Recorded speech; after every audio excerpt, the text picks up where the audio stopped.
afternoon, everybody. This is Francesco Abbruzzino, and this is the Scoop National News Show, or as some people like to call it, the Uncensored Report. I go by a variety of names. If you look at the banner, I'll refer you back to my website a few times, the Scoop National News, where I get a lot of my headlines, my news, and everything. It's the scoopnationalnews.com. This is a one-man show. Everything's one man. I do all the Facebook pages, all the website, and the show. So I may seem distracted doing a few things as I'm moving around doing the presentation. It could last 5 minutes. It could last an hour. It depends on how much I feel like talking. Normally, I'll interject some visual stuff. Today, I actually have 2 videos I think I'm playing. They're about 2 to 3 minutes long. We'll introduce those. So let's go ahead and get started with the news. First thing I thought we would do is normally I'll play a video and then I'll opine on it, and then we go in and look at some of the headlines and just cover those. I think what we're going to do today, though, is just go straight into the headlines and check those out, and then we'll move on. So let's get you to a split screen. All right, here we go. Today, we had a few headlines out here. This is something I think I posted an article similar to this yesterday. It basically talked about 1 in 3 kids, teenagers that eat fast food, and the implications of it with the obesity rates and stuff. I may touch on this a little bit later, depending on the time. Caffeine, some just health headlines that I put out there. Today's the big day with the Federal Reserve. A lot of people are undecided what's going to happen. Many suspect that nothing's going to occur based upon what's happening around the world economy, and the fact that Yellen has not really come out and said anything for I think 64 days now and counting. And generally, the way it's been in the past is she'll come out and she'll give some kind of indication if the rates are going to go up, down, or remain flat. So a lot of people are skeptical that any action will be taken. I'm one that believes action has to be taken. I think we can't continue on forever at zero rates. I think the market, the Federal Reserve, needs to start responding based upon the data and not the market conditions. At some point, look, you got to raise the rates at some point. If it's going to have negative implications and the market's going to take a little bit of a dump, so be it. Then you rebound. They got to stop trying to control the market. For the players out there, most of it's politicized. Obama doesn't want a down market while he's in there. Same as Bush did. Jessica Lynch and her capture, they reintroduced that story. Eminent domain on homeowners' fight to keep homes. I have not read this article yet. I will read it later. Not a huge fan of eminent domain. It's just another way for government to come in and take what's not theirs. The military coup in Burkina Faso. Burkina Faso, they had a coup, dissolved the government. It's an African country, very small country. You probably never heard of it until just now when I mentioned it. Let's see, what else we got out there? New research shows how marijuana may affect your health later in adulthood.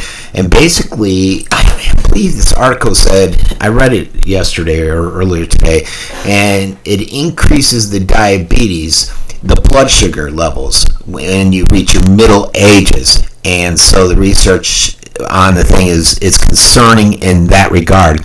Now, there are a ton of health benefits out there, but for some reason this study just focused on the impact that it has on your blood sugar levels and diabetes, which I've never heard anything like that. CIA declassifying some Cold War documents. This is just a guy, he found this huge snake in his toilet. May not want to go sit on the toilet again. We're going to talk a lot about Syria today. I think I pulled some information from this article. It was interesting on how much money we spent, $41 million, on training these so-called moderates, and how we've essentially gotten nothing for it. The FDA on their guidance on restaurants complying with calorie rules are confusing. Would it be great to know what's in my food? Sure. Do I think the government should sit out there and say, oh, you're putting too much salt, you need to tell us? Look, if you go to McDonald's and you eat a Big Mac and fries, and you have no idea that it's unhealthy for you, and you're consuming a ton of calories, then shame on you. I don't need the FDA to come in and let me know, please inform me that this is a fattening and it's not healthy for me. Bo Bergdahl, can he get a fair trial? I'm a veteran of the Navy. In my mind, he wouldn't get a fair trial with me. The guy deserted his troops. Many soldiers lost their lives due to his desertion and the process of looking for him and everything. Then we gave 5 well-known extremist terrorists up for his release. A deserter's release. The guy wasn't even thankful. He actually wanted to hang with the extremist. And then to top it all off, he's getting all that back pay. It's a ridiculous situation. And Obama put him up there as on a pedestal like he was some kind of hero. What are they saying out there? Cindy, I don't think he fought from what we've heard. Back in Idaho, he ran. The military courts will be the final decision, not a public opinion or civilian law, says Stephen Lang. What else we got out here? The huge earthquake over in Chile. 1 million people evacuated to it, run for the hills, because the concern was that there would be a tsunami out there that would hit Chile. And I know there was a tsunami alert out in Hawaii and California. I don't think anything came of it. Hungary, if you were watching my video show last night, or yesterday, we were on there, and I kept going back to that border. RT had a live shot. And basically throughout the show, it was pretty calm and mellow. People were milling around, nothing spectacular. So then I went back at the end of the show and we took one more look. Next thing you know, they start shooting pellets of gas at the people. One guy was all bludgeoned with, he had the nightstick, it looked like, from whoever was hitting him upside the head. Kids were there crying. It was just a shame. And I'm sure that does not play well for the public. Interesting enough, look at this thing. Post 3 hours ago. Now one person clicked on it, but I'm not sure how accurate this is. They're clicking. I'm not too confident with it. Consequences of too short of a lunch going on, yelling up there, talking about the impact. I started this off. This was a funny video. If you have a chance to look at it, it's Phelan acting like Trump in a conversation with Hillary Clinton. It was pretty entertaining. And let's see what else we got here. 2 marshals implicated in prostitution probe. What a surprise. U.S. talking about how Russian helicopters have now arrived in Syria. And this person says, Daniel Hell, as Obama plays yet more golf. So a lot of good stories. Whataburger fired the employee who refused to serve officers. This is happening a lot. We saw it the first time with the one restaurant. We just had Starbucks, an individual there do it, and now Whataburger. And unfortunately, it's the action of these employees, these minimum wage employees, that are deciding to take action on their own, but it's having negative implications on the restaurants. Nuclear sub coming up in Scotland, basically doing what China did to us. And what Russia's doing to these European countries, even to us, because they're over in our Gulf waters. And Mohammed, we talked about that yesterday. So a lot of news out there, but I got a ton of stuff to cover, so we'll just scroll through there and see if anything else is important. Not really. GOP debate yesterday, that was just a mockery. It was a circus like many people thought it would be. I caught some of the previews. I didn't even watch it last night. It did seem pretty juvenile. It seemed like everyone was attacking Trump. Trump was a little ridiculous with slamming people back. He almost came off like a bully to me out there during the debate. I loved Farina, how she came out about Planned Parenthood. She seemed she seemed pretty emotional about it and upset that people continue to finance this organization, and with a lot of the video coverage that we've been seeing coming out lately, some of which I played yesterday on the show. So let's go ahead and get into the news. And if you're new to the show, this is unedited and unscripted, so I'm flying by the seat of my pants. I got this concept from, I watch InfoWars, and if you have a chance, dial over to them, Infowars.com. They have a 28-hour drive-a-thon trying to move people to their stations so that they can go on satellite and reach more people, wake more people up. and he does a video. I thought, hey, that's a cool idea, and I'm into a lot of the libertarian views that he possesses, and unscripted. I thought, hey, what the heck, why not? So basically, I pull up some documents that I do some of my research and reading so that I can talk knowledgeably about a subject, and the rest is just me winging it.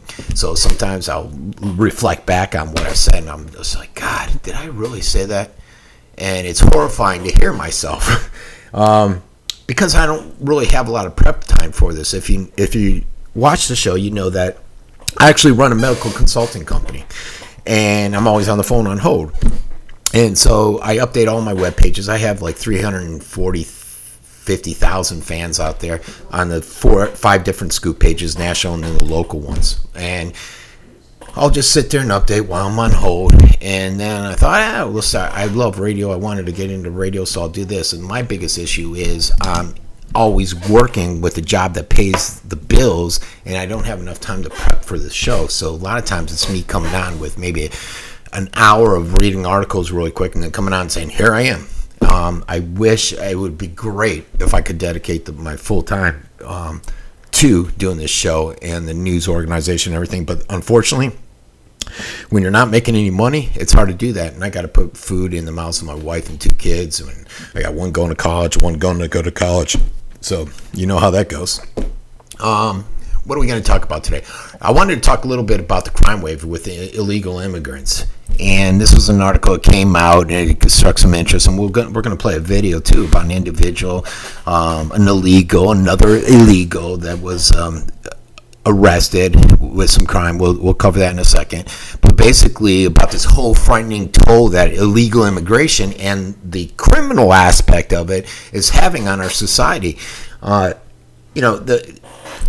What I found strange by this article was that if you go to the federal government and you ask them for data like on crime involving Hawaiian Islanders, Alaska Natives, Americans, whatever it may be, people that were arrested for stealing, vagrancy, or whites busted for counterfeiting, that the government can basically come in and crunch these numbers. They have no problem. The data's right there. They're just grabbing it out.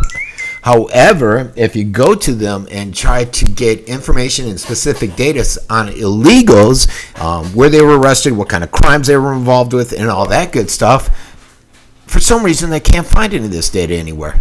And why is that? How is it they can get data on everything else, but not this when it comes to crimes and ethnic groups, different demographics? So Fox News came out and they said, they did an examination. They looked at state, local, federal statistics, and they realized that with illegals, and they did an in-depth analysis, and they realized with the illegals that there's a disproportionate number of murders, rapists, and drug dealers amongst the illegals that are crossing over into the United States. Not a surprise if you watch this show. Not a surprise if you follow the news. Not a surprise if you follow alternative news. If you follow major media news, different story. You may be blown away right now. But basically, this study came out and it said that illegal aliens are 3 times as likely to be convicted of murder of someone out in our general population, any citizen out there in the United States. And they hold more than 3.5% of the share of crime that takes place in the United States. Yet, none of this information is available at the local, state, or federal level. And it basically, this article came out and said if these numbers were available, it would expose some really a serious problem with illegals, which is something that the governments, the local, state, and federal governments, in some cases local, I should say, I shouldn't say in all cases, they don't want out there. And, to quote this article, it says basically illegal immigration crime is a wave of staggering proportion. And they went into the killings, and they mentioned this one of Catherine Stenil. And let's see what it says. Basically, allegedly, all illegal immigrants in San Francisco. They talk how that's a city where, God, what's the word I'm talking about? Free. Oh, God, I can't think of the word right now. But essentially, illegals aren't going to get kicked out of there. It's a haven for them.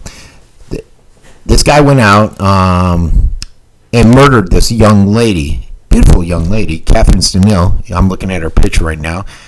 And basically, this could have all been prevented if this wasn't a haven, and I can't think of the terminology they use for some reason, it's slipping my mind, for illegals.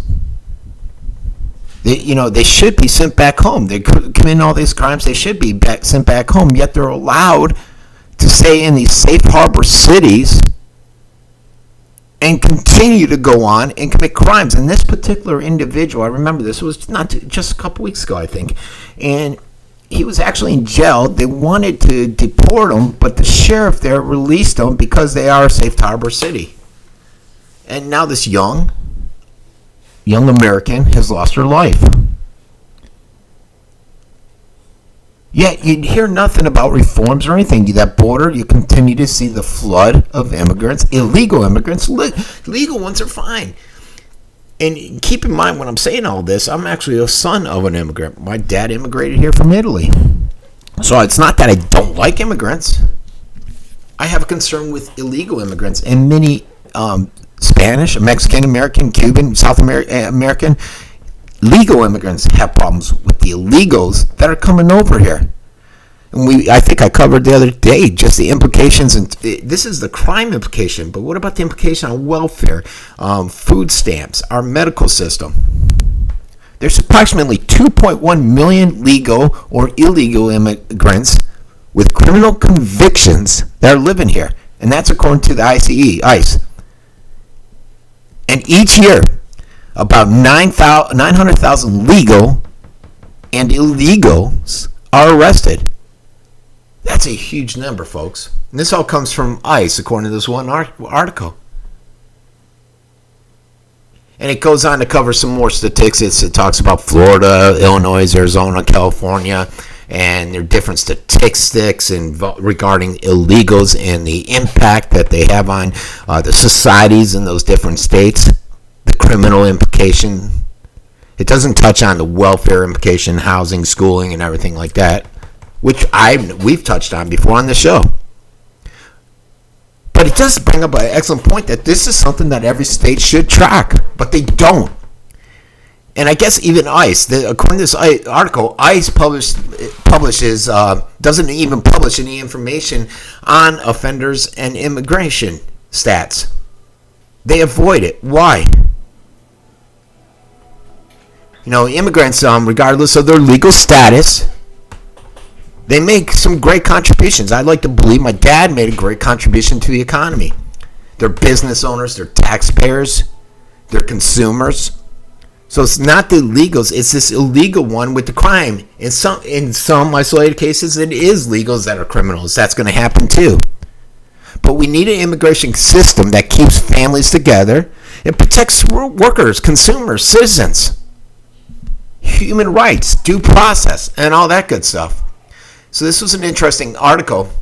I'm going to play this video now. Let me set it up for you and get you guys over to the screen, and I'll be right back after this video. So here we go. QX60 from Infinity with a third row and seating for 7.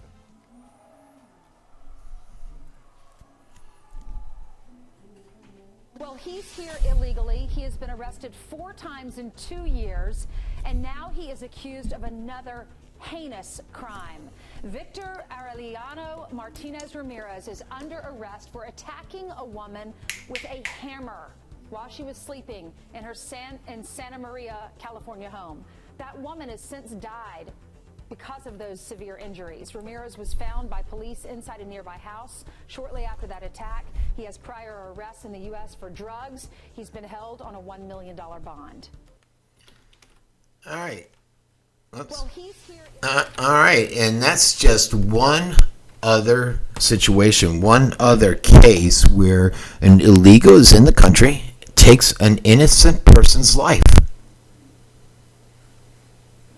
And if you reflect upon this, just on the illegal situation, or migrant, politically correct word, migrant situation over in Hungary, should they be concerned? I think I put down yesterday that they arrested 7 people, and one or a few of them, or I know at least one, was a suspected terrorist trying to cross over into their border. So you can almost compare it to our situation here. Why is it that governments don't have some kind of control in place, A, to control the illegal immigration over here, and B, to wean through these guys, to vet these guys? We can't even vet these people that are coming over our border here in Mexico, South America. How the heck are we going to vet these Syrian refugees that Obama just said he would take 10,000? How are we going to take them in and vet the terrorists out of them? I've already told you that basically Homeland Security and the FBI have said there is no way to vet them. And we've already known that because we can't even vet the people that are immigrating south of our border. So all of us should be concerned about this issue and the implications that will come from it. Is this something that we want? I don't know. I don't think so. I briefly mentioned the migration, and that brings up the whole Syrian thing. I think it's hard to almost daily go on without talking about what's happening in Syria, especially right now with that whole migration thing. But we had some startling information. Not startling if you watch this, because I've been following it, and it's in regards to Syria and the U.S.-trained Syrian rebels. And we had this top military commander came out yesterday, and he acknowledged that there are 4 or 5 fighters left out of that whole group of 54 moderate Syrian fighters. And I've already said there are no moderates. I covered this in detail yesterday. But we spent $500 million on this program. And most of them have changed. They've abandoned. It's let me see. I have the actual numbers right here in this report. Let's see. They give a couple occasions. They talk about how it actually starts off talking about yesterday. This same guy, this Austin, whatever, Carter Austin or General Austin, he was at this committee and he came on and said, "Oh yeah, there's boots on the ground and we're essentially there helping the Kurds." Well, then they came out and they changed their story. Carter came out and said, "No, that's not true. We're not really over there." Now, are they or aren't they? You got this general that's basically in charge of it saying they are. Now this other guy's saying no. That's probably because he probably got a call from Turkey. And they're bitching because they don't want any support going towards the Kurds. That's the last thing Turkey wants. That's why they bombed the Kurds the other day. Next thing you know, we get their airport access. We're able to land and fly out of their area. Within hours, minutes, they're over there bombing the Kurds, which were our only successful rebellion against ISIS. They were making headway, but not anymore. So we go through, and they're trying to vet these Syrians, which back when they said it, I said, that's a joke. There are no moderates. It's not going to happen. It was amusing that you could vet these rebels and determine which ones are friendly for the U.S. and will fight ISIS. So they went out there and they trained these individuals. And it was funny, not funny, but I was reading this article and they were setback after setback because they would send these guys out there to fight El-Nusra or what's that other group out there? Al-Qaeda's there or ISIS, and they would get captured. And we would end up with, well, I just told you, 4 to 5 people and $500 million spent on this whole thing. What a sham, folks. What a sham. So, they want to continue with it. It was an option that we looked at. It's obviously a failed option. Training Syrian forces. And the biggest obstacle we have there, folks, is this. And I've said it over, and if you watch this show, you already know. We caused this whole problem. I think Russia came out and said, hey, look, we could have avoided all this. We were looking at Assad stepping down. But the United States said no. They felt they could overtake him with a rebellion. So, the United States wanted to get rid of Assad. How were they doing that? Well, we weren't in there, so how do you think we were doing that? We were supporting the opposition, the rebels. Who are the rebels? The rebels are extremists. They may be named El-Nusra, but they're essentially, they follow the same ideology as ISIS. And those accidental bomb droppings of supply Give me a break. Sure, we're bombing some ISIS spots, but they're not strategic locations. They're the dog and pony show. There's no way we're going to go in there. Think about it, folks. Do you think the United States is going to go in there, bomb the heck out of ISIS, Al-Qaeda, Al-Nusra, and all the rebels that are trying to bring down the exact person they want out of there, Assad? And that's why Russia's moved in their troops. Russia's moved in their equipment. Iran sent in a group of troops to help the Hezbollah out to the north because they back Assad. And that's why we got this whole proxy war that's going on there.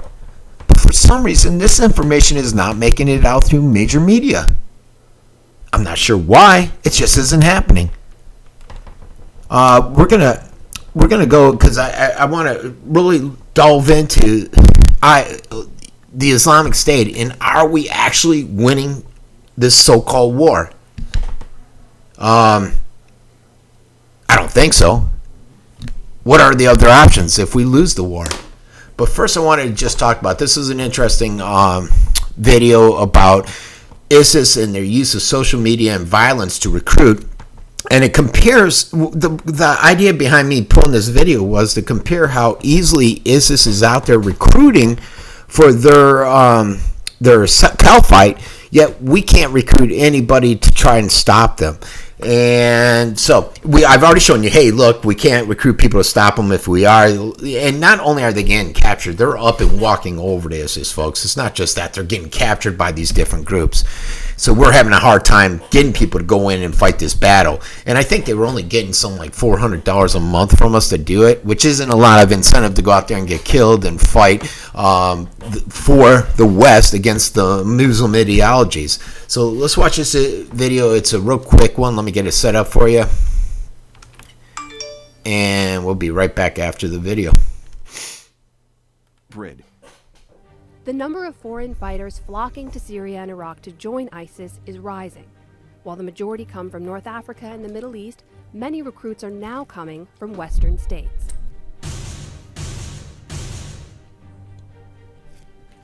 It's impossible to know exactly how many of the estimated 30,000 ISIS fighters are foreign-born, but experts believe it's close to 2/3. Of those, close to 1,000 Islamic State fighters are UK-born or raised. Most notably, Mohammed Emwazi, better known as Jihadi John, appears in numerous gruesome beheading videos. Despite the recent arrests of Americans looking to join ISIS, the government believes there are only about 18 U.S. citizens fighting overseas. This is the end that they face. There's no one factor that makes someone more likely to join an extremist group, but there are a few patterns. Jihadist fighters tend to be male and between the ages of 18 and 29.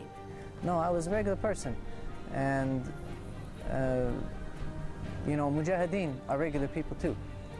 Among Western recruits, there is an inordinate number of converts. Experts believe this is because they are especially susceptible to fundamentalist ideas, combining freshly awakened passion with a lack of understanding about their new religion. Much of ISIS propaganda is geared towards foreign fighters. Messages are usually released in English, French, and German. ISIS and its members are active on social media, recruiting, answering questions, and showing glimpses of life inside the caliphate. Slickly produced videos show smiling worshippers, men triumphantly holding guns in the street, the ISIS flag waving in the wind, and of course, beheadings of so-called infidels. ISIS is not the first group to use violence as a recruitment tool, but their blend of brutality with the appearance of a stable Islamic utopia has proven particularly effective in recruiting foreigners to fight. Okay, and I am back. Let's turn that down and this down.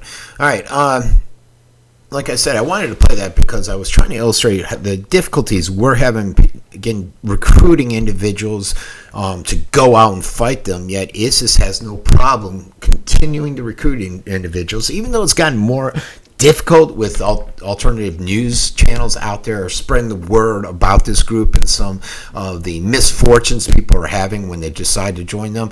It still is a dangerous proposition to go out and fight for these groups. So, there was an excellent article out that came out yesterday. I think it was Vice or something like that. And they've essentially asked, what's happening?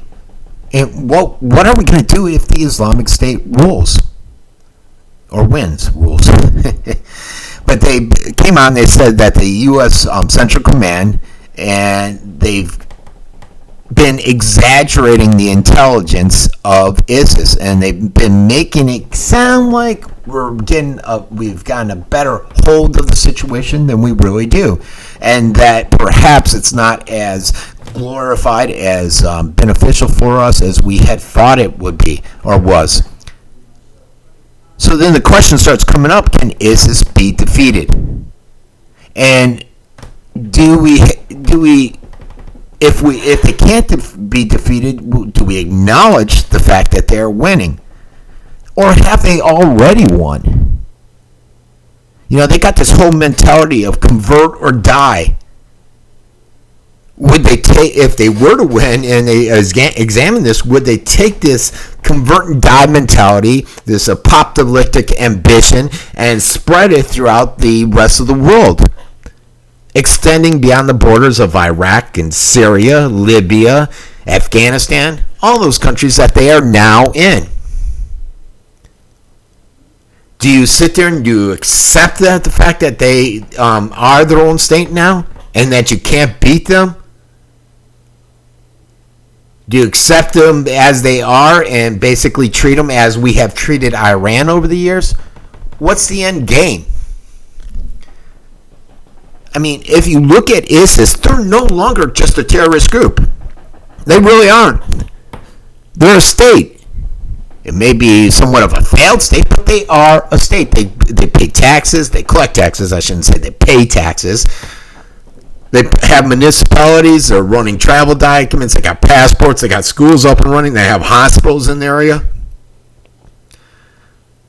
And all this is going to make it even that much harder to defeat, to target these Islamicists, because they're no longer a group, they're a state.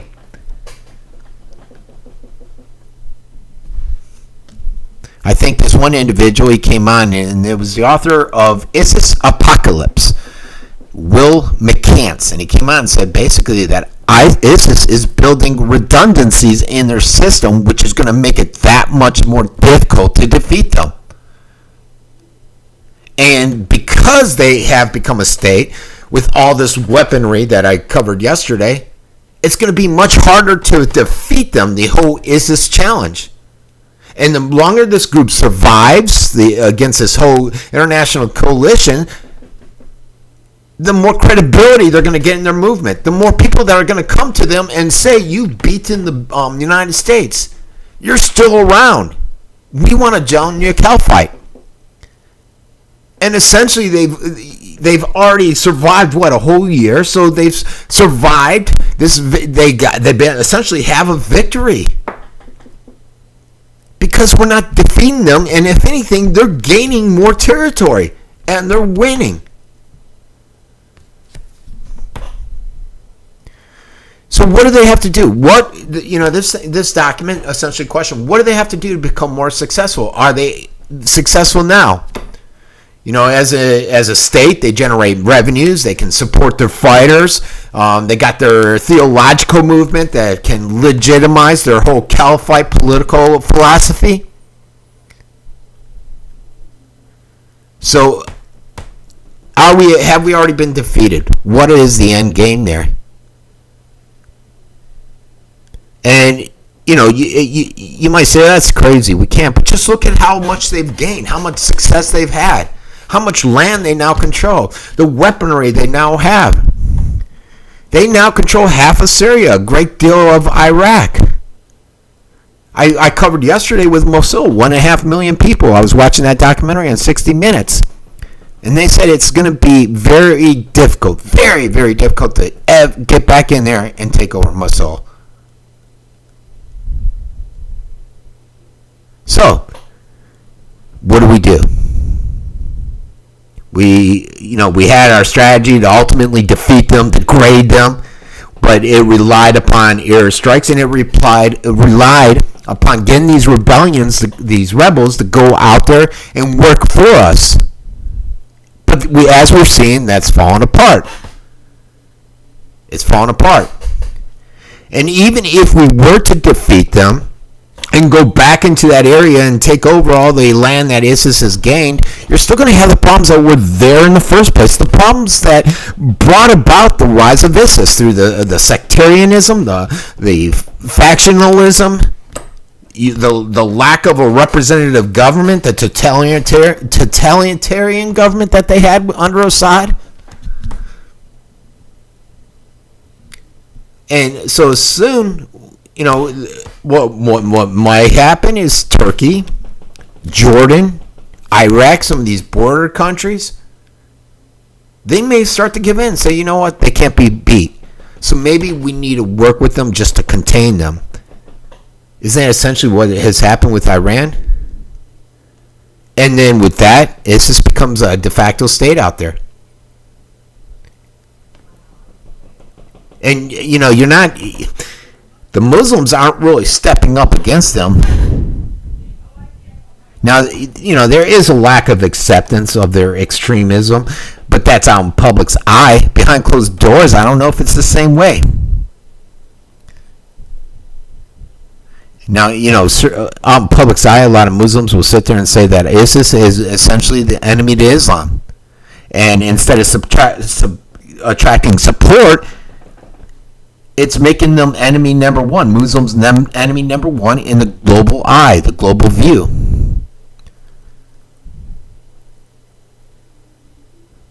But yet they're not doing anything. We can't get enough recruits to go fight against ISIS and their ideology and their caliphate. Yet you have them all on public side saying they're a bad thing. They're bad for Islam. But what we need to do is recognize the political realities of ISIS is that they may not, more than I can tell you this, more than likely, they will not be defeated by our drones and our planes. Certainly not by the rebels. We need to come up with a new game plan. I think the only way to defeat them would be boots on the ground, which will lead to many deaths, and I don't think we have the political stomach to do that. I, for one, don't know if I want to do that. The problem is they're exploding.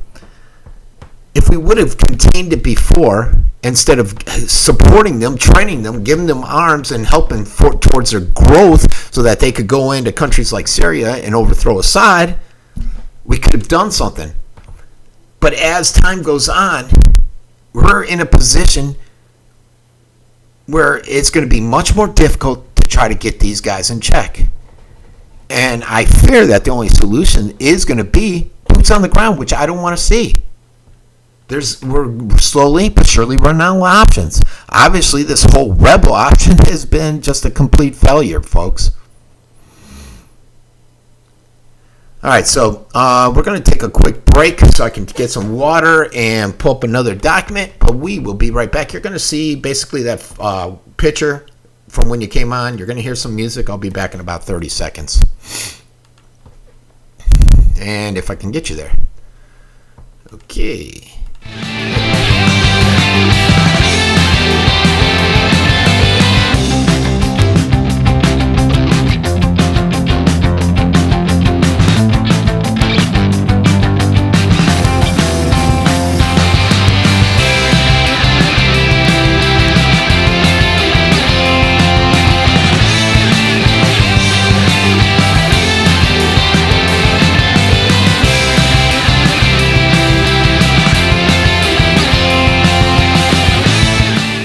I'm back. For some reason, I feel like I'm lacking energy today. Whew. All right, it's a struggle. I told you guys yesterday that I had a ton of work on my medical consulting business, and I didn't have a lot of time to prepare. So I came out here, did an auto show, but I had to leave because my daughter just turned 17. She insisted on me making her favorite cookies, a cake, and my famous lemon pasta chicken. Then I had to run off to an open house for my younger daughter.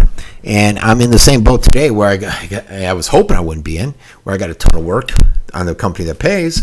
And then after, probably just about when I'm getting my head out of the water and I'm able to breathe, I have to take off because my daughter's got a volleyball game at the high school, and I got to go over there and watch and support her and cheer her on to victory.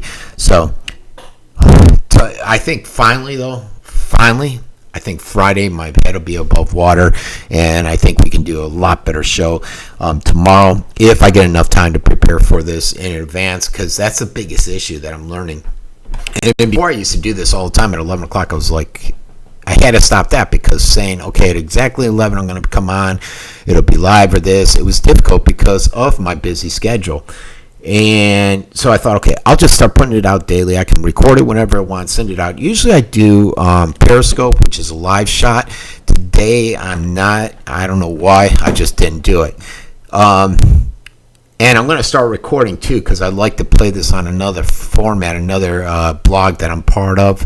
And I'm going to start playing it on there. But regardless, hopefully it'll get a lot better. I need more time to prep, which is killing me on this show. All right, next thing I did want to talk about, we're gonna talk a little bit about that McDonald's thing, and then we're gonna segue into the whole poverty thing. And I think that's why we're seeing so many young kids that are eating at McDonald's, eating at these horrible fast food chains, is that whole poverty level, the whole convenience level, which I covered yesterday briefly. But in this study that came out, they essentially talked about, the government showed that about a third of U.S. teens and kids are out there eating fast food on a daily basis, and that nearly 12% obtain nearly half of their daily caloric intake through fast food, which is not a good thing, folks. 34.3% of the American children and teens between the ages of 2 and 19 eat some of the most unhealthiest things. Pizza. Now, I love pizza, but it isn't the healthiest, especially the ones if you're going over to Domino's or something like that. Fried chicken, tacos, and some other dish. And I'm not just talking about the ones that may be made at a healthier level at your house or in a restaurant. I'm talking about these fast foods that put garbage into a lot of their food products. So ABC went out. They reported that get this folks, 1,900 calories a day are being consumed by kids. That means, if you crunch the numbers down, about 245 calories per day of fast food. And that's ridiculous. But why is this happening? This article didn't really go into any of that stuff. Childhood obesity, how it's become a huge issue, how it's grown over the years. But I can tell you, as a kid, and this article did touch on real quick, the demographic, cultural differences, how Asians don't eat fast food as much, and then they break down Latinos and everything. There's a big difference. I can tell you, I'm Italian, and especially if you go to Italy. Where I lived at in Italy, up in the mountains, there's no fast food. It's all Italian. There's no other food there, but there's no fast food. You have to drive down an hour to Cosenza, 45 minutes an hour. And there's a McDonald's there. There's you finally get Chinese food and all their cultures there. But not a lot of people go there, and it isn't as cheap as a fast food hamburger is here. Okay? So there are cultural differences if you look at the different countries. And some of those cultural differences carry over. I know in my house, a lot of times, I like fresh food. I'm very healthy. I work out 2 hours a day at the gym. My kids are pretty healthy. They run. They're into sports. And I don't like the fast food stuff, especially since I researched it and I know what they put into their products. But even before that, I was more of someone that wanted a home-cooked meal, healthy home-cooked meal, and I much prefer that. Every morning I make eggs. I don't eat cereal. I don't eat a lot of that garbage at all. And a lot of that's cultural. Now, a lot of it also has to do with the demographics. I can tell you, when my mom and dad were married, they divorced, I think I was about 4. He went back to Italy, and it was a rough time. My mom essentially had 5 of us. So where are you going to eat? She would take us to McDonald's. We would eat chicken pot pies for $1 a piece. We would eat mac and cheese. Things that were economically viable back then for us. And that's what you're seeing now. It's almost cheaper to go out and get a McDonald's. The other day, I was shopping. It happened on a couple occasions, and I went with my wife, and I always just pay the grocery bill. I pay attention, but I don't pay attention. And she's like, what? She never goes. And she's like, wow, this is expensive, Frank. All we did is buy stuff for dinner, and it came to $40. We're better off just going to a restaurant. Which is almost true because, that non-existent inflation I always get off track. That non-existent inflation that the government always talks about, it's not there. You don't see it. We're not experiencing it. Basically, they'll look at, 30 numbers, and they'll say, all right, we get to cherry pick 5 numbers that are really good that will get us at 1.5% inflation. And they don't look it's almost ridiculous. Obama and Bush and all these other idiots will sit up there and saying there's no inflation, everything's in check. Yet if you go down to the local Publix here, you'll see inflation. It's amazing how much my food bill has gone up. Or even going out and getting clothes. Can't get a damn pair of shorts without $20. Where do you end up going? You end up going to the cheap place like Walmart's for the cheap product made out of China that's going to fall apart after a few months. And I shouldn't just pick on Walmart because, Buckle charges $150 for a pair of Levi's. Guess where they're made? China. And they suck. They rip right away. I refuse to buy them there anymore. So, back to the whole food thing, that's essentially why a lot of people are going. They're choosing to go to these fast food restaurants. Because of the cost. They're not making as much money. The whole poverty factor, which we're going to cover. The other factor is just convenience. Like I said, I was just telling you, yesterday I had to rush around making all this stuff for my daughter's birthday, 17th. Then I had to rush off to the school and do the open house. Then I had to rush back and celebrate at 8:30, 9 o'clock my daughter's birthday with her. And so I get up at 3, 4 in the morning. Usually, I'll get up, I'll work an hour or two. I go to the gym for a couple hours. I come back, I work. And I work till 7, 8 o'clock at night every night. Throw in between that, everything else. Tonight I'll work until 5 o'clock. I'll go to my daughter's volleyball, and I'll probably work there because I'm actually, on the grand scheme of things, on this national show, I only have 280,000 fans or whatever it is. I'm not really well known at all. Nobody knows who I am. But I'm in Sarasota County. I'm very well known. My local pages are over 60,000. My reach is over 300,000. It's ridiculous. And I can't go out. People know who I am. And so, not that I'm a star or anything. I'm still an idiot. Some people, it's a bad thing that they know who I am because they'll come up and tell me how much they dislike me. So anyways, what I do for my local stuff is I'll go out and I report a lot of the local activity. And one of the things I'll do is I'll go out to these games. I'll do a live periscope of the volleyball game.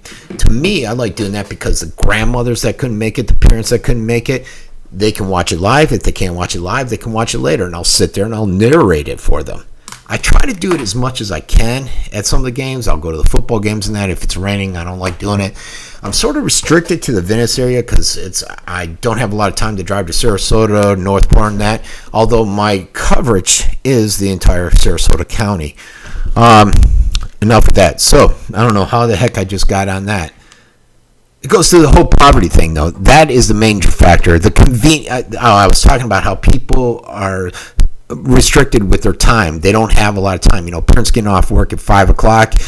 They got to run home. Their kids are either at a school event or going to a school event. You got to rush them all around. So you don't have time to sit there and cook a nice, healthy meal.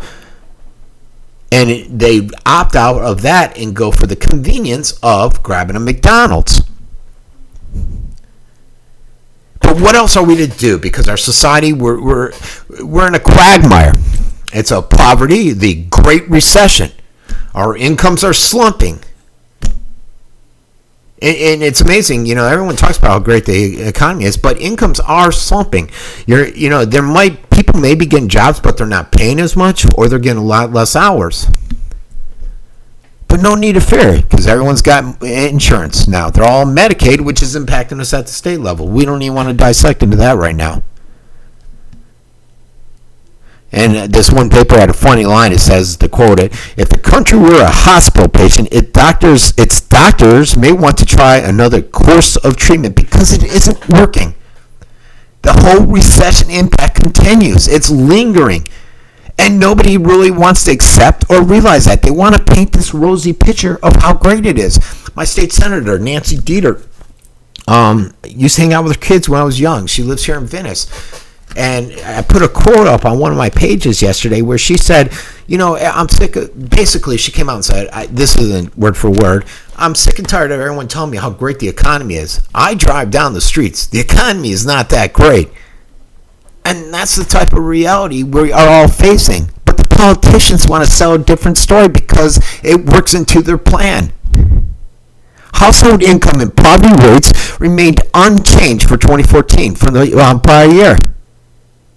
There's no real optimistic data out there. The only optimistic data is, like I said, health insurance is up. I think 8.8 million fewer people are without health insurance, but then they're shoving them all on Medicaid, which is a whole other problem, folks.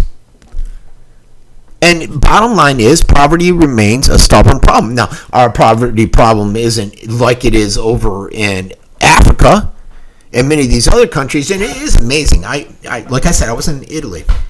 If you go to Calabria in southern Italy, you'll see some poverty. In my mind, it's a third world country down there. Far different than Rome, and Rome is falling apart too, folks. You want to see poverty, go there, you'll see some poverty. My kids were all stuck. They were shocked. They were like, oh my God, get us out of here. And that isn't even bad. Go to Africa. Go to some of these other places where all these migrants are leaving. That is true poverty. We have a problem with the poverty levels we're at now. What are we going to do if we ever get to extreme levels? But it is a shocker because we were up here, now we're down here. Hopefully we will never be way down here in terms of poverty. But essentially they came out and they said 2 out of 5 kids spend a year in poverty before they turn 18, which has a long-term negative impact upon them. And they expect to see lower poverty rates with the lower income that's coming. Even though there's a stronger market, there's a lower income level. And Americans are actually learning less. The article says that basically, household income was $53,700 last year compared with $54,500 in 2013. I'm sorry, in 2012 compared to 2013. So it's dropped. But it's not surprising to you if you're listening to the show and you're out there in the street. You're seeing what's happening, folks. And without significant improvement in the household income, Americans are going to remain mired in a struggle to improve their quality of life, a struggle with these wages where they're at, with the increased inflation, that invisible inflation that nobody wants to acknowledge.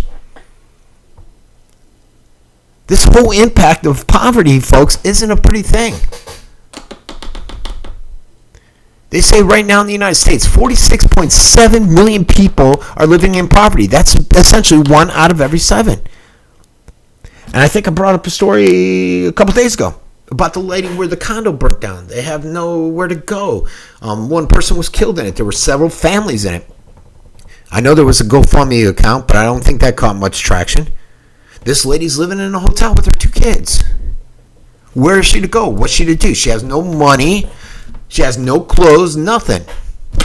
I think her last day in the hotel was yesterday. I told the person to get back to me. They never got back to me because I needed a contact name so I could try to help them through my local media outlets. But the individual never got back to me, and I hope that person's fine. But I see this every year. We go down. My wife does a lot of stuff around Christmas. And it amazes me. She'll come back. I'm too busy for it, but she'll come back and share with me how dire of a situation many of these people are in. And you feel for them. You can't help but feel for them. Some of it they brought on themselves. Some of it they didn't. But I can tell you that little 4 or 5-year-old that's sitting there not eating, sleeping on the floor, she didn't bring it upon herself. She doesn't deserve that. Just like those poor migrants, those kids that were getting tear gas yesterday, they don't deserve that. And essentially, like I said, we got the health insurance, that's one thing. But what are we going to do? What are the politicians going to do to try to turn this around? What are we as a society going to do? Unfortunately, I don't see it getting much better. It's alarming. It's concerning. All right.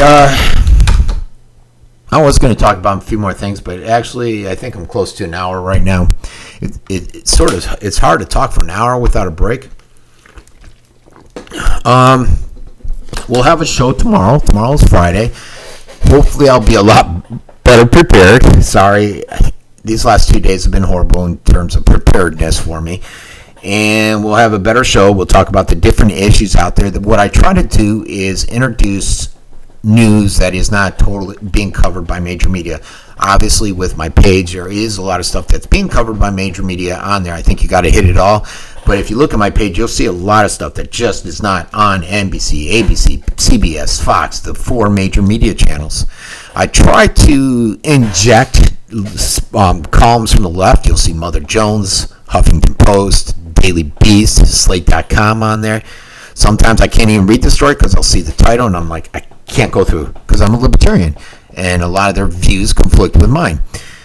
Same with the right. A lot of their views conflict with mine. I'll put stuff on there, the Daily Caller.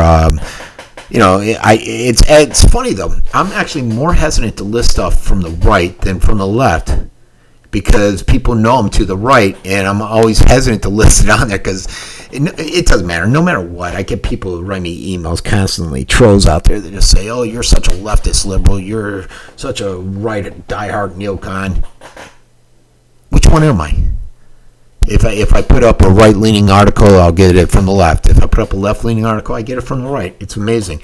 But my whole idea behind it is that you get all the information because they're only telling one side and they're telling it the way they want to communicate it, which is the problem with a lot of the media out there.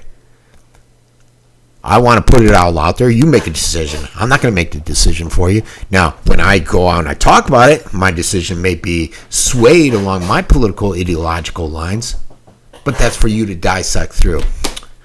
All right, this has been Francesco Abbruzzino. Remember to share this program with your friends. Remember to share the Scoop National News, nationalnews.com page with your friends. Even my local one, the ScoopRadioShow.com is my local Scoop page. Share that with everyone, and hopefully we've helped you awaken you a little bit to some of the news that's happening out there. Okay, I gotta go. Everybody have a good day.